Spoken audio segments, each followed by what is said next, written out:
la vision devient assez personnelle en fait. Vous êtes guidé d'une vision. Il y a des gens qui ont laissé les études très tôt pour être formateurs, pour être basketteur ou quelque chose. Il y a ceux qui sont allés plus loin pour être des professeurs agrégés. Donc la vision est une conviction. La vision est une conviction personnelle. La vision. Moi par contre j'étais universitaire et j'ai laissé l'université pour une seule mission en fait. J'étais en Guadeloupe, j'avais l'habitude de trouver les professeurs très désagréables vis-à-vis des étudiants, qui étaient contraints un peu à l'ambiance que les enseignants du secondaire avaient vis-à-vis des élèves. Et une fois, donc, j'ai trouvé un enseignant tellement joyeux, c'était un cher étudiant, et je lui demande, monsieur, je trouve d'abord qu'est-ce qui se passe? Il m'a dit, tu peux imaginer, j'ai reçu une très bonne nouvelle avant d'entrer ici. Quelle est la bonne nouvelle? Il me dit qu'avant de venir là, j'ai reçu une information que j'ai vu l'école normale de Maroc. Il dit que bon, la bonne nouvelle c'est quoi, monsieur? Il dit que tu dis la bonne nouvelle c'est quoi? Ça fait 10 ans que je suis ici à Wekele, il m'a raconté des choses. Et que pour une première fois, je vais toucher 250 000 francs de mois. Honnêtement, je fréquentais sans me poser la question de est-ce que j'aurais l'argent par l'école? Je savais en fait que tous les ministres étaient des intellectuels. Mais je venais de réaliser que l'école ne conduisait pas forcément à la liberté financière. C'est une information brusque, brutale que je venais de recevoir. J'ai déchiré les cahiers de l'école. Et je dis que c'est pas si c'est un projet de boulot de mari, mais tu viens de prendre une décision. Parce que souvent, une famille pas très aisée socialement, il est possible pour moi que je sois un salaire qui touche 150 000 francs. Ma mère, ma femme, mon papa, je crois que c'est. Et j'ai laissé l'école et je suis allé me consacrer dans le business, dans l'entrepreneuriat. Et j'ai travaillé pendant le temps. Je crois que ça avait un deuxième volet de la vision. Bon, il avait parlé des visions au niveau du comment était le changement. Oui, c'est ça le changement. De façon radicale, j'ai compris et mon frère est tellement content. Mais il faut qu'on le dise avec tonalité. Tous les fonctionnaires riches sont la preuve que la corruption est trop élevée. Un fonctionnaire pas être riche. Et il faut qu'on s'honnête en fait. Et la troisième république va forcément mettre fin à cela. Vous pouvez partir d'un pays développé, organisé, où un fonctionnaire est riche, ça n'existe pas. Ce n'est que dans les pays corrompus que les fonctionnaires sont riches. Donc il faudrait qu'on se comprenne que l'administration coloniale nous a transmis l'école comme la voie d'excellence du succès social, c'était faux. L'école est très bien, ça nous instruit, ça nous développe. Mais si on veut être prospère financièrement, l'école n'est pas l'accès par rapport à ça. N'est pas le seul, même pas presque l'accès, parce que quand on voit les gens les plus riches du Cameroun et d'Afrique, en fait, il y a très peu de gens qui ont le bac en termes de milliardaires. On a que les dièmes pour le non, je précise quand même parce que, non, je précise pourquoi. Mais ce que je précise, l'école crée en nous, si on n'est pas très fort comme on fait, ça crée en nous l'assistanat involontairement. Parce que quand quelqu'un est docteur et qu'il ne parvient pas à s'en sortir, ça a un recrutement public. Ça veut dire que sans ce recrutement, il est vide. Et c'est un problème. Pourtant, celui qui a appris à vendre les tomates à l'âge de 8 ans ne peut pas avoir ce problème à 30 ans. Je prends un exemple maintenant.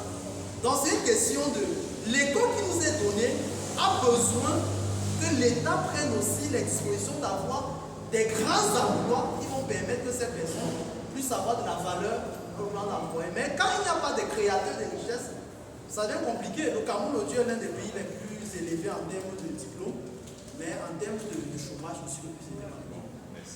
Je voudrais apporter une contribution par rapport à cette question. Quand j'étais dans les salles de classe, je disais toujours aux élèves ceci. Si vous voulez être riche, ne faites pas beaucoup d'études. Ça c'est clair. Parce que ça se voyait très souvent quand en début d'année, nous demandons aux élèves qu'est-ce que vous voulez devenir. Parce que les enfants vont à l'école sans savoir, ils n'ont pas de vision. Vous arrivez dans une classe de terminale, 100 élèves, de point terminal D, vous leur demandez, parce qu'en principe à l'école normale, et à l'école normale, l'enseignant doit savoir qui sont les enseignés. Tu dois savoir qui tu as devant toi et ce qu'ils veulent devenir. Mais quand vous demandez aux élèves d'écrire sur leur fiche, quelle est votre vision? Qu'est-ce que vous voulez devenir? Ils vous disent non, je veux d'abord avoir le bac. Ils disent non, c'est pas normal. Vous ne pouvez pas être en terminale D et vous ne savez pas ce que vous voulez faire. Vous voulez avoir le bac. Et c'est comme ça qu'ils sont remplis à l'université, comme il a dit, plein à l'université, qui attendent d'avoir la licence. Et qu'est-ce que tu vas faire après? Et je leur disais toujours, pour avoir de l'argent, c'est bac plus 2. Vous faites le bac plus 2, vous arrêtez, vous allez chercher un travail. Et comme il a dit, dans le monde, les hommes les plus riches ne sont pas ceux qui ont fait des hautes études. Il a parlé de Zuckerberg. Parlez même de tous ceux qui sont aux États-Unis là, tous les riches n'ont pas eu le master 2, le doctorat. Non, non, non, non. Vous voulez avoir le doctorat, sachez que vous allez être pauvre. Elle a dit quelque chose que j'aimais toujours dire aux gens. Le savoir, c'est le pouvoir. Quand vous avez déjà le savoir, c'est votre part. Quand tu as la connaissance, c'est ta part. Tu ne peux pas avoir la connaissance et avoir l'argent. Ça, ça ne va pas de pair. Et tous les grands chercheurs sont pauvres. Oui, les grands professeurs à l'université marchent à pied, n'ont pas de voiture, sont pauvres. Moi, je refusais de faire le doctorat parce que je suis rentrée à l'université, j'ai vu l'état dans lequel se trouvaient mes professeurs, j'ai dit je fais pas le doctorat. Ça ne sert à rien. Si vous avez déjà dépassé un certain niveau, ça ne sert à rien. Mais ce n'est pas pour dire qu'il ne faut pas faire l'école. J'aime toujours dire aux gens, faites l'école, cherchez le savoir parce que c'est le pouvoir, mais le savoir ne donne pas l'argent. Yes. Voilà.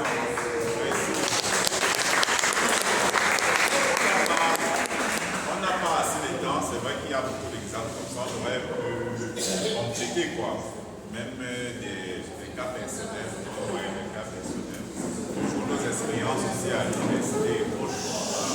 Donc, on a eu la même frustration. Hein. Quand on n'était pas des enseignants, j'avais mon aîné qui était cadre d'entreprise. Et pour moi, quand j'entrais à l'université, le prof d'université, pour cette université, vraiment, c'était un petit dieu, quoi.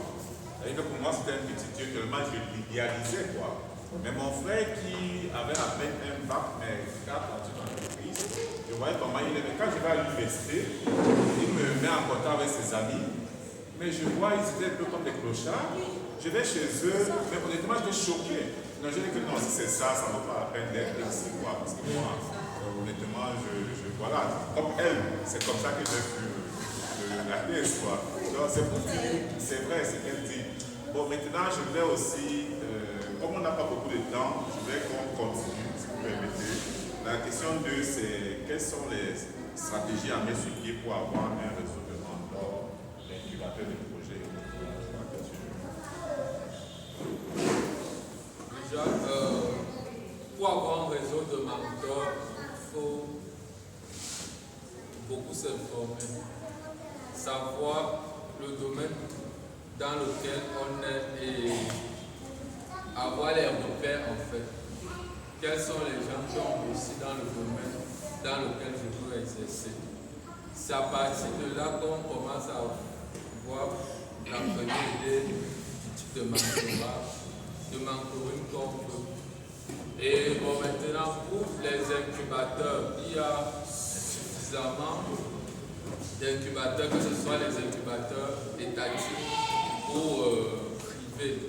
Il faut juste faire des recherches et tu auras suffisamment d'informations là-dessus. Si tu peux.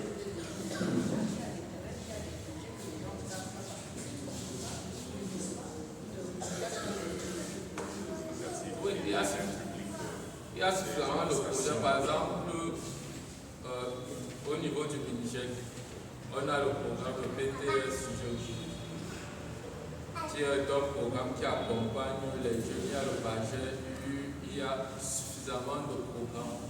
Et pour avoir la bonne information là, tout ce que je peux te donner, moi c'est ce que moi je faisais.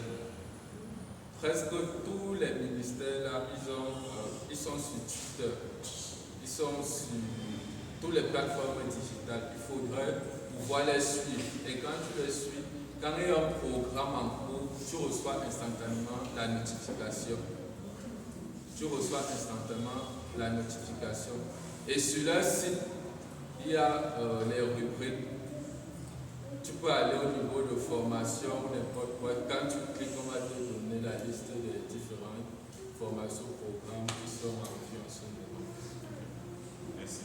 Je voulais compléter, pour dire, justement, parlant de ces administrations, il y a le MINESA, donc, le ministère des petites et moyennes entreprises, là, il y a le MINEFOP, il y a le MIGEC. Donc, MINEFOP, dans le ministère de l'Emploi et de la Formation professionnelle, il y a le ministère de la Jeunesse et de l'Éducation civique, là, voilà, donc, qui accompagne les jeunes acteurs dans la conception, la réalisation et la mise en œuvre des projets. Donc, c'était donc, on va passer à la prochaine question, celle de M. Kokam qui voulait savoir comment se charger, sur quoi se baser pour établir une vision, est-ce ponctuel, est-ce que c'est à une durée, est-ce que tout dit, voilà. Ok, déjà, juste une petite phrase en fait. Concernant le mentoring, nous avons aussi une école, comme M. Pied, l'école de création de richesse, qui est là depuis au moins 15 ans. Ils forment des entrepreneurs au Cameroun, partenaires officiels des MIGEC et du MINESA. Donc vous pouvez rencontrer M. Anne Chaplin en fait. On a une formation qui va se débuter ce samedi avec une promotion de 50%. Donc toutes les personnes, ils peuvent se former en entrepreneuriat leadership. Il va échanger là-dessus. Sur la question de la vision, la mission de vie ne change pas, mais la vision peut évoluer. La mission de vie est ton ADN. C'est-à-dire Jésus était né pour sauver l'humanité, il ne pouvait pas faire autre chose que ça. Mais la vision maintenant, c'est l'image que tu donnes à ta mission. Et c'est un peu ce qui différencie le corps de Christ. Nous sommes tous appelés à sauver, à prêcher l'évangile, mais dans des visions différentes. Quelqu'un peut être par l'entrepreneuriat, l'autre par le missionnaire, l'autre par l'évangélisme, l'autre peut faire être un ambassadeur et parler aux ambassadeurs. Dans les images peuvent être différentes. Et la vision peut aussi évoluer en fonction de quand ça a commencé. Parce que la vision qu'on est pauvre et qu'on devient riche, il y a beaucoup. Puisque quand tu dois aller dans le moustiques, les choses sont passées claires. Donc quand tu dois aller dans un endroit où... La clé, tout est... Donc il y a des choses qui évoluent aussi, la vision peut évoluer.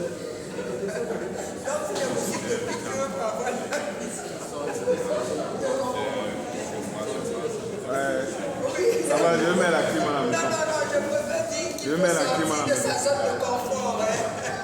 Maintenant, sur quoi se baser Je mets la clim à la vision? Je veux quand même, et j'étais très content de ce que le papa a dit. S'il vous plaît, c'est important de comprendre que, s'il vous plaît, c'est très important. L'ambition vient de l'homme et la vision vient de Dieu. Généralement, quand un homme est détaché de la dimension de la spiritualité divine, il faut préciser divine. Parce qu'il y a les frères pasteurs qui sont sur la spiritualité. Donc, de la spiritualité christique, si par exemple en profondeur, il développe ce qu'on appelle des ambitions. Je veux être puissant pour écraser les gens et montrer qu'ils ont eu tort de me mépriser. Ce sont les ambitions. Je veux me marier pour prouver aux gens qu'ils avaient tort de croire que je ne dois pas me marier. Les ambitions. Mais la vision, c'est une réponse de Dieu par un homme aux solutions des problèmes des hommes. C'est ça la vision en fait. Et en ce moment, on ne crée pas la vision, on découvre la vision. On ne la crée pas. Je peux vous dire en fait que commencer à chercher la vision, elle n'est pas perdue. Il faut juste la découvrir. Et pour la découvrir, donc, il faudra faire un travail interne qu'externe, effectivement. Les prédispositions, en fait, ça dit se mettre dans un environnement qui permet que quelqu'un comme Jésus à 12 ans savait qui c'est qu'il était appelé à faire sur la terre. C'est violent. Parce qu'on dit qu'il s'est accompli, mais il faut savoir à quel âge il savait déjà appelé à faire. Pendant qu'on a les gens à 25 ans qui ne savent pas encore ce qu'ils sont appelés à faire. Même pas en terminale, à l'université. Parce que quand quelqu'un suce le docteur, c'est un peu une vision. C'est qui peut au niveau 2, après au niveau 3, c'est pas une vision. C'est pas une vision. Il a été fréquenté. C'est pas une vision. La vision peut t'amener à accélérer quelque chose. La vision peut t'amener à prendre une autre orientation. Maintenant, si tu décides d'être informaticien et que tu penses que c'est ta vision de vie, il faudra donc comprendre que quel est le pays où les informaticiens sont le plus avancés actuellement sur la terre. Mais ça ne sert à rien de compétir les gens du village quand les gens sont là des années-lumière. Allez donc maintenant avoir le financement possible au niveau familial. Si c'est en Inde par exemple, ou c'est en Australie, allez donc se frotter aux gens avant pour être capable de répondre aux vrais problèmes de l'heure auprès des multinationales et non souffrir inutilement les établissements ici et après ça avoir l'impression que Dieu va vous dire c'est pas ce que tu fais sur la terre. Voilà ce que Merci beaucoup. Je crois que tu devais c'est pas la part pour les gars,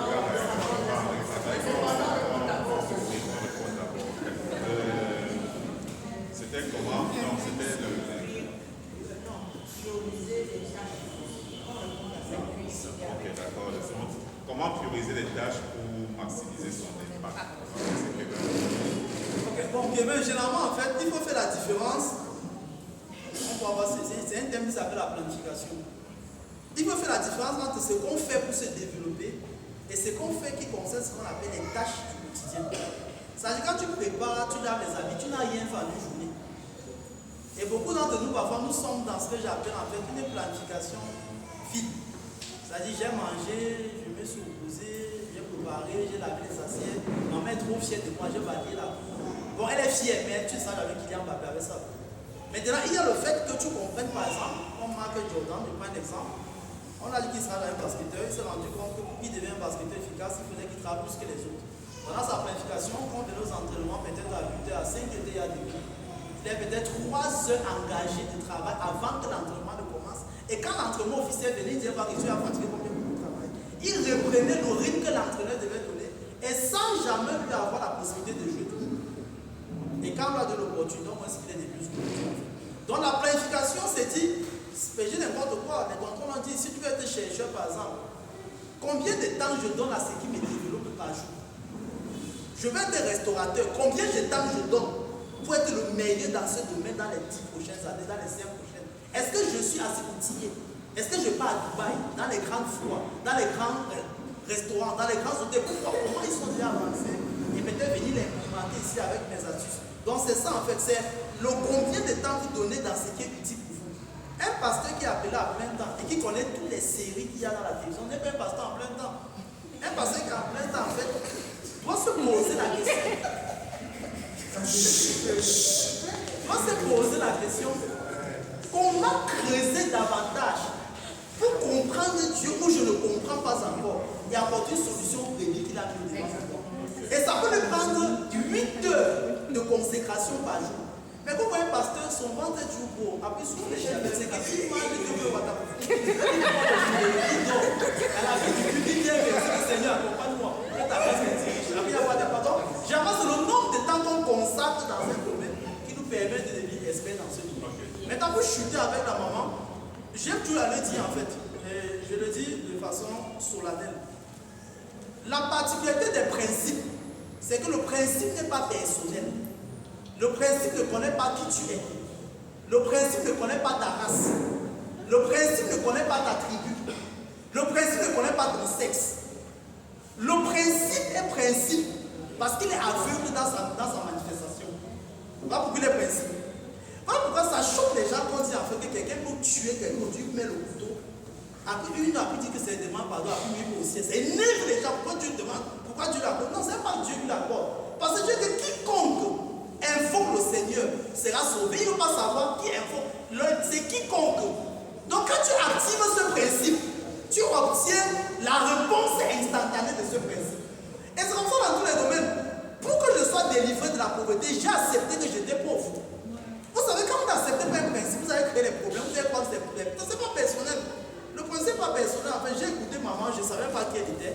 Quand j'écoute son développement, je me rends compte qu'elle a une orientation tellement assez éclairée de la vie de dimension. J'écoute le grand frère, même j'écoute mon jeune frère. Il a lancé forcément le business étant encore étudiant. Il a compris que s'il fait dans 5 ans, avant de sortir, ils vont chercher une autre énergie pour lancer. Donc, le principe n'est pas personnel. C'est pourquoi tu peux prêcher la sainteté. Tu prêches. Soyez purs. Soyez saints. Soyez purs. Tu couches avec fille, tombe enceinte. Moi, c'est le pasteur qui l'a enceinté. Parce que la grossesse ne connaît pas que c'est un pasteur. Le principe dit que si le spermatozoïde rencontre l'eau, il y a fécondation. Le principe ne connaît pas qui est le spermatozoïde et qui est l'eau. Le principe n'est pas là pour connaître cela. Vous comprenez ce que je suis en train de dire? Donc, c'est très important de comprendre cela. Parce qu'à la fois, on a une façon de vouloir personnaliser les problèmes. Beaucoup de gens se confondent comme si la vie avait un macabre, comme on dit au quartier. La vie ne te connaît pas. L'une des plus grandes vérités que j'ai eues de la vie, l'une des plus grandes vérités que j'ai eues de la vie et qui m'a délivré totalement, c'est que je vous donne ça comme si j'ai chéri ce principe, s'il vous plaît. Ce que soit de oui, j'ai chéri ce que je vous dis en fait. La vie ne traite pas avec les individus, la vie traite avec les principes. C'est-à-dire, la vie ne traite pas avec toi. La vie traite les principes. Maintenant, tu collabores avec la vie en fonction de la quantité de principes que tu emmagasines en toi. Et la vie te donne ce qu'elle était prévue de te donner. Parce que les gens se comprennent parfois comme si ton Satan a un problème, a une dent contre moi. Donc, la vie n'a pas une dent contre toi. Les principes que tu installes en toi deviennent ce qu'on appelle la loi de l'attraction de la correspondance. Ça attire ou ça repousse des choses de toi. Je connais l'histoire d'une jeune fille, et je vais finir par là, qui a dit en fait qu'elle rentrait de l'école, elle se plaint, elle pleurait presque, que vraiment je suis mal à l'aise, mais comment est-ce qu'un vendeur de soya m'a dragué? Bon, les gens disent, comment ça tu te plains, il y a quoi? Les gens ne comprennent pas la profondeur de son problème. Elle dit, mais comment est-ce qu'un vendeur de soya a vu en moi quelqu'un qui peut l'aimer? C'était son trouble en fait d'abord. Elle a dit en fait, il y a quoi dans moi qui attire un vendeur de soya? Elle s'est mise au travail en fait. Mais qu'est-ce qui fait que c'est tous les motos taxis qui me drapent? Pourquoi quelqu'un qui a la voiture ne me regarde jamais? Mais dès que quelqu'un foiré, il tombe amoureux de moi, pourquoi? Ce n'est pas toi. L'esprit ou bien la vie qui est en toi attire cette catégorie de personnes.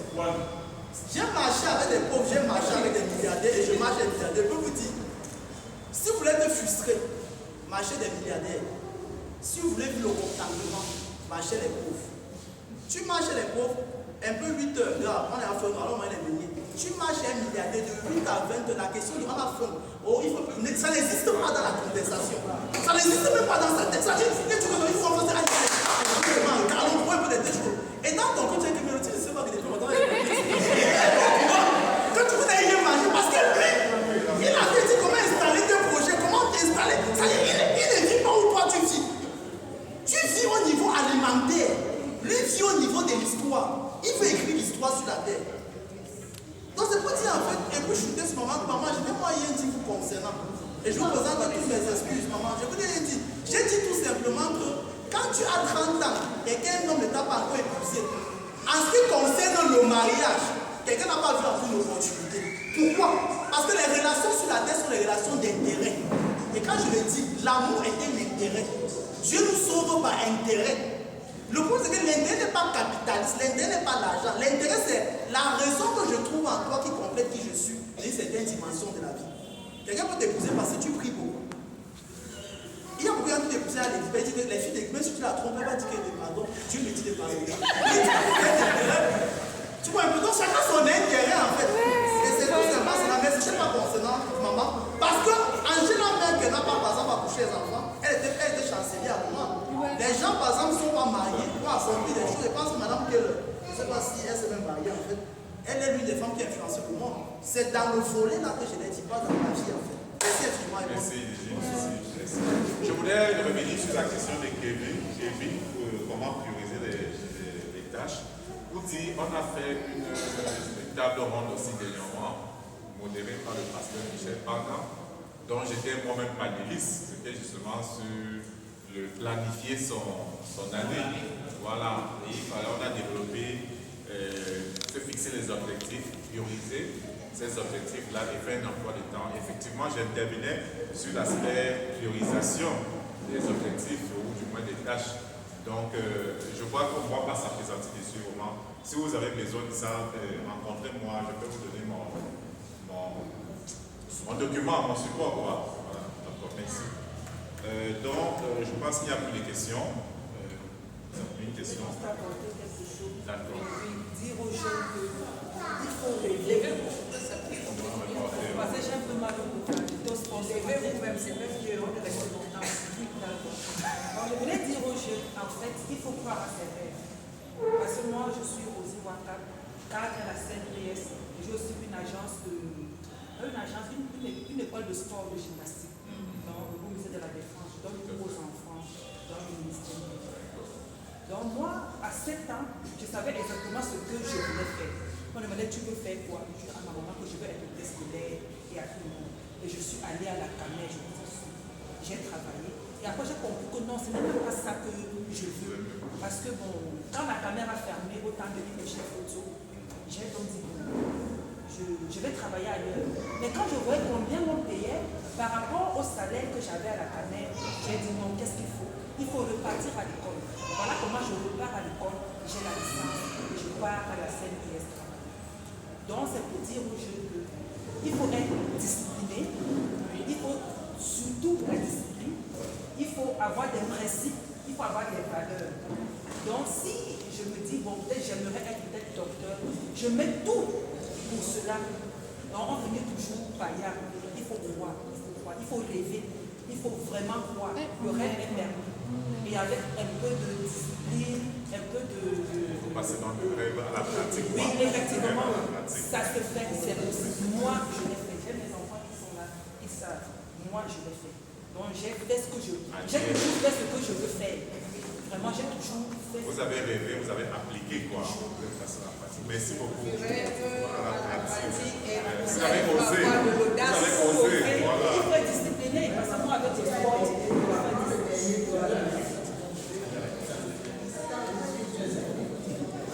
Quand pratique, voilà, quand pratique, voilà. En fait, elle est comme dit, effectivement, vous êtes la pratique de ce thème, quoi. Vous êtes la pratique.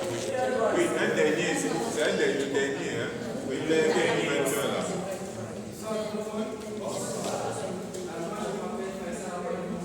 Pardon? Amadou. En parlant de cette magnifique conférence, j'ai beaucoup apprécié en fait. C'est magnifique. Et je suis en train de la gratitude en fait de autant de connaissances qui vont permettre non seulement de poursuivre mes études, mais aussi de développer cette activité que j'ai essayé de faire surtout en fait. Parce qu'on a parlé aussi de se faire connaître. Par exemple, moi je suis étudiant, à côté de mes études, j'ai trouvé ce qui me passionnait dans la lecture et l'écriture. Je peux aussi faire le coaching et ainsi de suite. Il me faut encore constamment de ce côté. Et à côté de ça, je me suis dit que pourquoi pas aussi essayer de mettre mon produit au service de la communauté ou aussi apporter un peu ça à ma communauté en fait. Mais je me suis rendu compte que j'étais aussi